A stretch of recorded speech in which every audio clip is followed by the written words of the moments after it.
All right, it's that time again to take a deep dive into the papers, the dailies across Nigeria. Take a look at the stories, the headlines, the major talking points that have us going back and forth.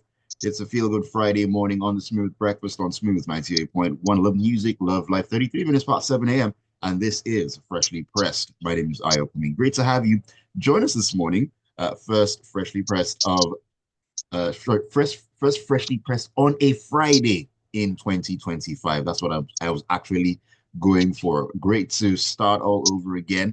And yeah, we're going to be taking your thoughts as well this morning, analysis of the stories, and so much more. We always look forward to getting your input into the stories, your opinions, your perspectives as well. Gives another look into the stories and so much more. Joining me this morning for the first time this year, I have to add, I probably will not get tired of that yet until next week when we've gone full circle. AB and of course Joseph are with me on a Friday morning. Good morning to you, gentlemen, and of course a happy new year.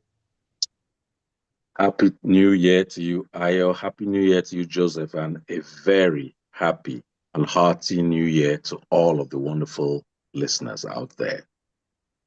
Happy New Year, everybody. Ayo, Ibi, and every listener. It's nice to be here again, and we should believe 2025 will be a greater year for us. We hope and pray, and also we'll do the work, because that's like my mantra now. Yes, do all the prayers you want to, but put in the work as well. That is how you're going to transform everything. All right, so you can be a part of the show as always by sending your messages into us on WhatsApp on 0809 444 0981. 0809 444 0981 is the WhatsApp number to send your messages to. Also, join us on YouTube. Once again, for two reasons. Number one, to drop your comments there and keep track. Also, to take a look at another beautiful building that AB has up right there behind him. It looks like a university campus or something because of the lawn. I could be wrong, but hey, AB, where exactly is that building? What building is that exactly right there? It's a commercial development at the waterfront in Washington, D.C. Awesome. There's parking lot there, there's retail space, there are so many gardens. It's a beautiful place, and I really enjoy the style of architecture that they have used there. Lovely. So if you love architecture and love the style of architecture, you should head over to YouTube to check out that beautiful building. A lot of glass right there, and I'm feeling very antsy because glass, I'm always thinking, what if somebody decides to fling something at it? But anyways, Throw a stone. a stone, they shoot That's something. your mischievous side for showing us. Let me just zip it right now. All right, let's get into the stories. Joseph, let's start at the beginning in the vanguard. Let's talk about the NNPCL and former President Olusegun Obasanjo here. The NNPCL have invited him to tour its rehabilitated refineries following his public skepticism about the viability of the $2 billion invested in the facilities. Now, he had, he had recently talked about the refineries. He had made mention of Vice President Yaradua having rejected a $750 million offer from Aliko Dangote to manage the refineries. And he said that he had even approached companies to actually manage, to actually manage or get some equity in the refineries, but they expressed concerns, one of them being corruption, among some other things. And the NNPCL have said, hey, former presidents, you know what, we respect you so much. Come and take a tour of the refinery and see what we've done, see where we're at, and see where it is that we're going to. Joseph, what are your thoughts on this one? First of all, former President Obasanjo cannot isolate himself from the rot that has become NNPC because he was there in the saddle. And organized companies like Shell pointedly told him that NNPC is a cesspool of corruption. What did he do about that? How many persons did he sack? How did he look into what Shell told him that's the problem with NNPC? He was there for how many years? 8 years or so. What did he do about NNPC? So to now come out and sound so sanctimonious and there's a problem and they didn't fix it, it's rather neither here nor there, because he was there, had the opportunity to address the issues with NNPC. In fact, some turnaround maintenance were done under him. This Port Harcourt refinery, he spent billions of dollars rehabilitating that never went anywhere under his watch. So, yeah, okay, he's a statesman. He's entitled to say his views and all that and all that. And I like that the NNPC have challenged him to come and take a tour of the facility. It will help the NNPCL to address their trust deficit that they suffer with Nigerians. If Right, right. somebody in the capacity of Obasanjo can actually accept the invitation and go see things for himself. But we don't even need tours. We don't need anybody touring NPC. We simply just want to see these refineries working. I mean, Port Harcourt refinery is about 210 barrels capacity per day. We have barely even the 60 is not fully 60 barrels that are producing. 60,000. 60,000 barrels per day that is producing. So what are we talking about? Obasanjo has got something there. It is not that even if these refineries are working, they can never function to full capacity because of all the issues it's mentioned, especially because they are aged. These refineries have aged. The reason why Shell declined to operate the refinery was Shell built the Port Harcourt refinery anyway. Actually, the old refinery, the 60,000 barrels capacity refinery, was built by Shell. It used to be known as Shell BP Refinery, Port Harcourt Refinery. So they declined because it was obsolete, almost as obsolete, and then the capacity was minimal. I mean, what's the 66,000 barrels when they are running refineries of 200 and something thousand barrels per day? So there was no incentive there. And also at the time, the price of petrol was regulated, heavily regulated. So they didn't even have an incentive to want to run the refineries. So the truth simply is that NNPCL has got a lot of work to do in order to be able to erode the public trust deficit they suffer in Nigeria. And it's simple, just produce. Yeah, the Sonoye is bragging that the NNPC have been really moved from losses to a profitable organization. With the number of refineries not working, how are you declaring profit? I mean, it's like Nigerian banks anyway. So you don't really see what they are doing, but they are declaring huge taxes every year. So maybe other aspects of their businesses are bringing money. As the refineries have been run at the loss because they've never produced. Come on, they've never produced, and we all know there is nothing secret in what Obasanjo said. Nothing secret of what the former president said. Okay, AB, before we leave this particular story, let me just get your thoughts on something very interesting here. Looking at what Joseph also mentioned that we know about it, that Shell had talked about the NNPCL or NNPC then being a cesspool of corruption, and they were not going to get involved in all that. Now that we have the refineries have been rehabilitated and they're functional now, do you think anything would have changed in that regard? Because, like we know, the NNPCL has been shrouded in so much mystery over time. Now the refineries are working or have been said to be working. That's quote unquote cesspool of corruption. Has anything changed, or will anything change? I think the first place that we may begin to look for change is when published audited earnings reports are released by NNPC, so that without the press releases and all those, people can take their time and go through the books on a line by line basis. Technical and financial experts. Right now, we get a lot of breaking news, a lot of tours, a lot of invitations. All that is on the PR side. When it comes to cold hard facts, it is going to take published audited accounts where people can begin to track the course and the priorities of the management of NNPC Limited to see if whatever changes we're seeing or being announced right now are sustainable. I remember when the Port Harcourt refinery started, within a couple of weeks, it stopped for a minute, then it started again. Then I heard when the Warri one started too, it took a Christmas break, then it started again. So we're looking for consistency. I don't think refining at this point has it's now an elementary process. It's not rocket science. If we can keep it going for the proper time, because starting and stopping this piece of equipment is a huge undertaking. It's not like putting your light on and off. Yeah. It's pressure, it's safety, it's standards. So when you just have something in 2 days, it goes off, then you start again. You are not yet there, but we are hearing the news. As I say, when they publish audited accounts, that is when a meaningful conversation could start, in my view. All right, thank you for that, AB. Let's jump into our next story here.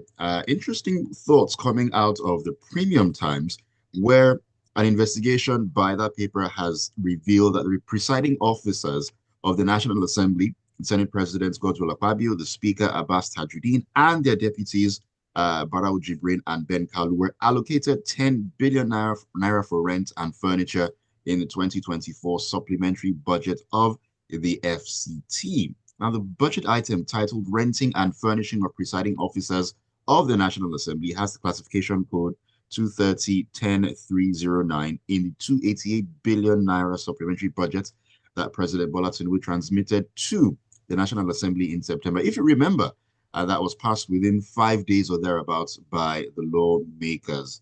Now, these four are the latest Nigerian government officials to receive lavish accommodation allowances or new housing projects from the Minister of the Federal Capital Territory, that's Nyesom Wike, whose generosity, and I'm using that in quotes, in the last 15 months includes a 21 billion residential mansion for Vice President Kashim Shettima. Such huge amounts being floated all over the place, and we have big numbers coming out again here, AB. And further to this story, it should be added that they have also allocated 25 billion with a B naira for the construction of houses for 40 judges. So on average, one house is about 625 million naira. So, like you said, it's very interesting. A 21 billion mansion that now has 785 million naira for maintenance 1 year after. I should add that. Then you find these four individuals on average are getting allowances for furniture on average of 2.5 billion naira each. I think what this points to is a very serious problem we have in Abuja, which is a termite problem. Because obviously the furniture that they were using last year must have been destroyed by termites, meaning they must replace it again within months. This supplementary budget didn't come out in January last year. It came out, as you said, was it in September? September. September, right? September, yeah. In 3 months, because we're now in January, 3 months after one, just at the end of the quarter, they need this new money for furniture. Let me take it away from the lighter notes.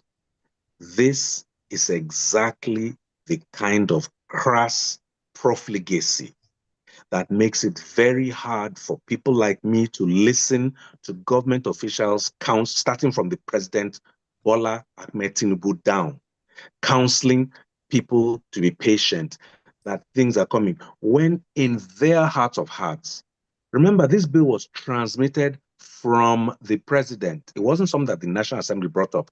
The president proposed this, and of course, it took them 5 days. Do you remember the months that it took over the debate of minimum wage?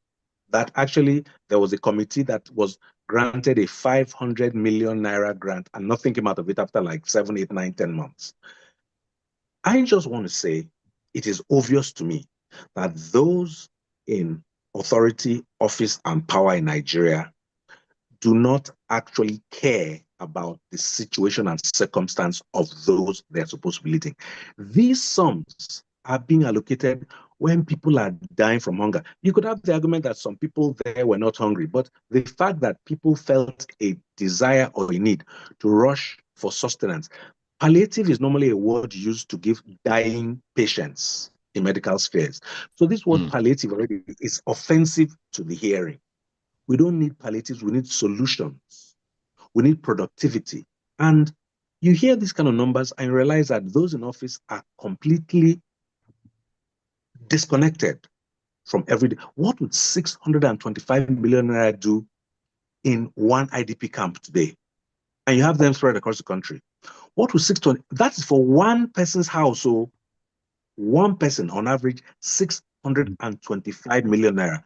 I'm an architect. I do not know what you are putting in a house for 625 and even more for 21 billion that they just did for the vice president. So this just points to me, sorry, rounding up now, this is utterly not what should be the priority in Nigeria. It points to utter and absolute disconnection with people's pains and profligacy of the worst kind.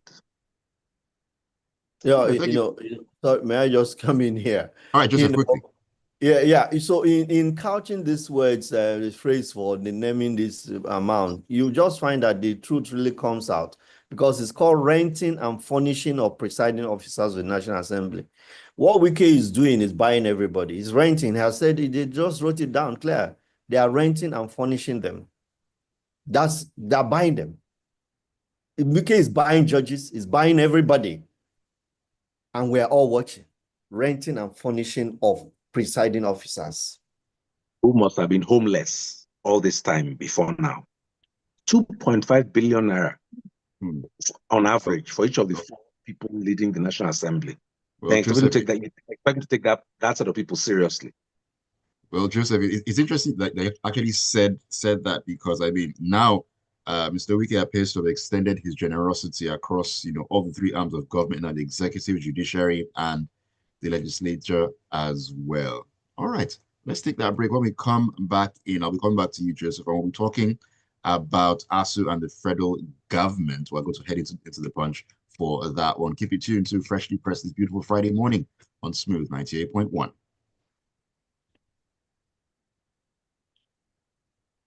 I mean, it's the most obvious thing ever. That's what is happening. It goes without saying. This is purely buying people's goodwill. I mean, so that when you present other things to them, they are more inclined to give approvals without much questioning. As somebody had said before, should it not be the NJC that makes provisions for the judicial officers? Yeah. And if anything, I would say you create site and services because you are the FCT minister, but building houses for them, I think that's going entirely too far. And 625 million for one person's house on average. So you take 10% of that out, 62 million for landscaping, and you are spending over 550 million for one person's house. What is this? Maybe, please, you're an architect. The marble is very expensive, sir. And we are going to we are flooding these houses with marbles and then chandeliers from Spain. Italian marble. Yeah, because we don't have any rocks in Africa. Zuma rock, we cannot break it down. Let's go back in. Let's go.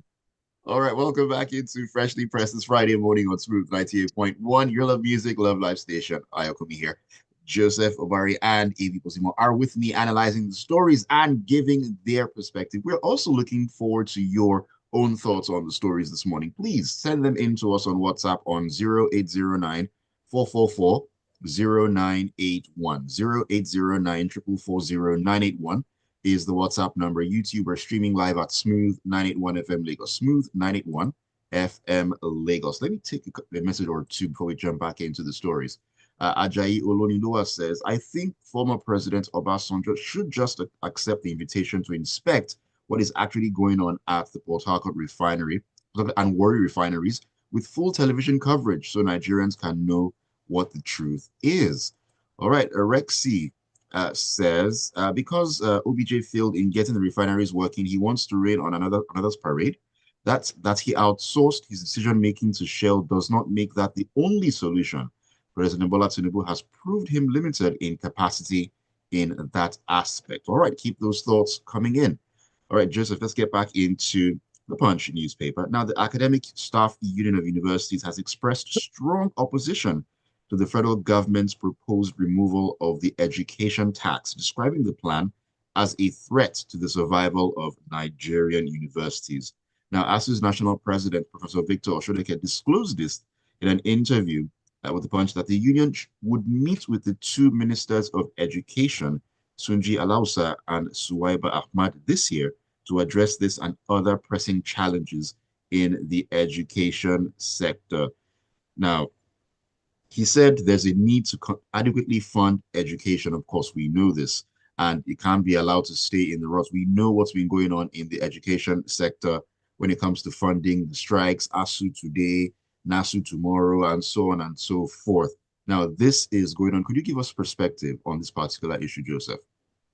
Well, okay, so the ASU is worried because under the 2024 tax bill that the federal government has proposed, Section 59.3 of the bill reduces the funds that will go to net fund to just 50% of whatever is collected out of the development levy for education. Now, if you have visited most universities, you would have seen structures that universities build from funds they receive from TED Fund. And they're quite impressive. You know, some of these structures are solid and it's helped to reduce the debt of infrastructures in universities. Right. Now, their concern is, I hope that in taking away this, there is a replacement somehow. But the bill says that 50% that is leaving TED Fund will go to other educational oriented agencies of government like NIDA, NASINI, and then NEL Fund.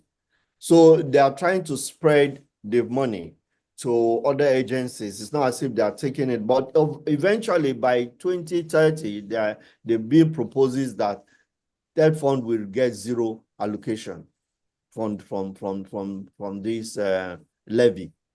So the question is, are they scrapping TED Fund? Are there other ways they want to fund education?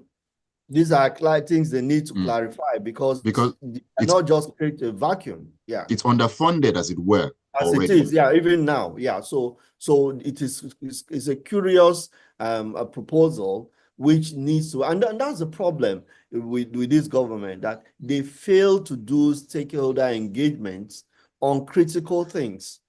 The ASU is very, very important to the university system, and they were not taken into consideration or when they were planning the bill itself or this aspect of the bill. So they should have been engaged, their views sought, listen to them, and then, because right now the universities are not even what they should be, despite the effort by TED Fund. So taking it away in about 5 years or so, it's the whole of the sources of fund is really, really suspect. And ASU has got every reason to worry, among other things that they are not happy about in the university system in Nigeria. You can't add this and expect that they should keep quiet. And we know ASU has definitely not been quiet over the years. There's so many pending issues. AB, you want us to get a thought in? My thing is that I hear a lot of things that are being taken away as part of policy. What is the overall plan? When you take away support for this and support for that, the money that's left, is it just to pay for rent and furniture? Is it just to build judges' houses? Because you're taking your fingers out of many things. But are you consciously thinking of the eventual result in those things? I really am at a loss to understand the strategic reasoning behind this. I'm sure there's one, but yes, as Joseph has said, it needs to be better communicated so that people with small education like me can even understand it. You just say you're going Small to cut off their education. funding over the next 5 years. So what's to happen? As you're making that announcement, you should side by side be giving snippets about the next stages so that, okay, people get it. Zeman from Bristol on WhatsApp says, please don't forget that billions have also been earmarked in the same budget to renovate the 21 billion naira residence of the VP built just last year. Wonderful, isn't it? Yeah, Zeman, AB actually alluded to that. He actually alluded to 5 that. million naira. Shola says, let's not get distracted about the refineries. The end game and results Nigerians want is lower cost of fuel, hence why they were asking for the refineries to work. If all the refineries work and we have to pay 1,000% of what we were paying when they didn't work, then it's the government defrauding Nigerians. You spend our commonwealth to renovate the refineries and then make us pay 1,000% more when they work. Nigerians pay the highest for fuel of all oil producing countries in Africa. Shame. All right. Thank you for your thoughts there, Shola. Okay, AB, let's get back into the punch here. Now, former governor of Anambra State and 2023 presidential candidate of the Labour Party, Peter Obi, has told President Bola Tinubu to lead from the front by cutting the cost of governance. He spoke at a press conference in Abuja on Thursday when he spoke on the state of the nation. He mentioned the president should treat himself at local hospitals and do well to visit educational institutions in the country to ascertain the level of development in the nation's educational and healthcare sectors as well. He talked about the level of corruption in the country, that it has remained high, just as the cost of governance. He said a number of things, talking about the president should also apply roads in the country to actually see the level of decay and have a good idea of what exactly is on the ground. Is Peter Obi out of pocket here, or does he have a point? I would say he made for very interesting listening when he wrote, brought up those topics. I don't think the president necessarily has to visit the roads. He has videos, he has ministers who report to him, but he fundamentally said the president needs to sit at home and get in touch with the problems of the people. That was what I took away from his conversation, because sometimes you hear the president talking and you ask, does this gentleman know what people are dealing with on a daily basis? He has this optimistic attitude, and I think nothing wrong with optimism, but you must also relate to the problems of the people. So Peter Obi, I think, sat down, made a number of suggestions. It wasn't just only to criticize. He made a number of suggestions of what he feels the president could elect to do. And of course, it's utterly up to the president to choose which, if any, of those solutions. But I don't think it's a lack of knowing what is wrong. I said it again. I said it before. We just talked about the houses being built and those being renovated and those being maintained. That profligacy, that cost of governance, when 4 people can get 10 billion naira, that is a huge cost in governance. What would 1 billion naira do spread across all of the federal medical centers to provide them sustainable electric power and water? Do you understand? There are certain things you can put in place for just 1 billion or 2 across 36 states and the FCT, where people will now have better access to healthcare and all that. But instead, we choose 4 people and give them 10 billion. It is that kind of wrong prioritization that I think Peter Obi was also alluding to. And to that extent, I think the president and his handlers should, rather than coming out with all the normal barking of messages, take a chance, read it, and see, pick 1 or 2 out of them to see whether they can make a difference. Sometimes being in leadership is also demonstrating that you're connected to the people's problems.